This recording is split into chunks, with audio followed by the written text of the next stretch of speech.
ที่มาเพื่อนถ้ามีของเราเดินสารแล้วก็เราเดินค่อนข้างนะครับมันไม่มีโคนที่พิการครับก็ค่อนข้างLPทีนี้ของผู้ยอม76ของร่วมกับ69เท่ากันก็ดูหน้ายังมาต่ำอยู่ก็ยังอยู่ได้อีกหลายปีแต่รอบนี้รู้สึกจะทางครูแส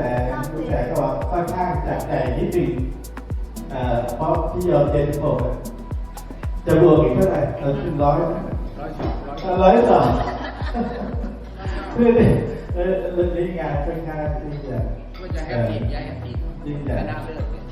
แต่วันนี้ก็กำชับทางบวชไปก็โทรหาเพื่อนที่ก่อนว่าเอาให้อย่าตลกอีหาให้เอาเป็นเรื่องเวลาเหมือนกันให้ทุกเพราะ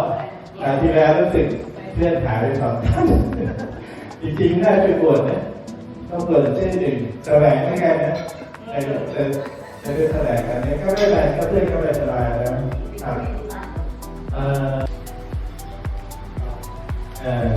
ส่งความสุขเนี่ยสำหรับของเพื่อนแต่ละคนทางที่พยอนะครับ5พยก่อเกิดกำเนิดหายเป็นเด็กชายพยอมเนื้อหอมรุ่นหอมมากได้ข่าวรู้สึกเจอ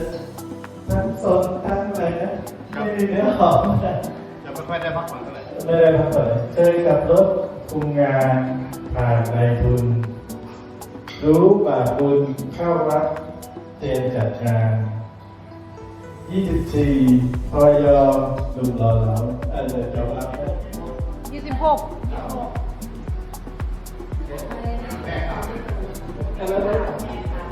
เอาเปลี่ยนเป็น26พยหนุ่มหล่อเหลาตลอดจริงนะแม่เลยจิ๊กนั่งอยู่ข้างหลังเลยนะ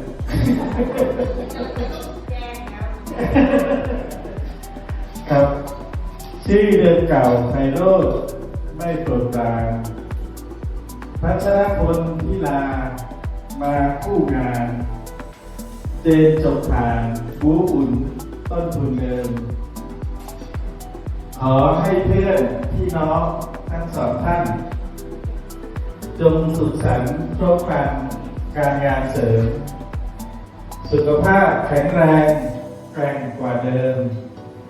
จะได้เริ่มสิ่งใดขอให้รวยขอขอบคุณเพื่อนพ้องมาพร้อมหน้าได้เวลาถูกหวย16 ธันวาพากันรวยโชคอำนวยพันคูณพันตบครับก็ขอให้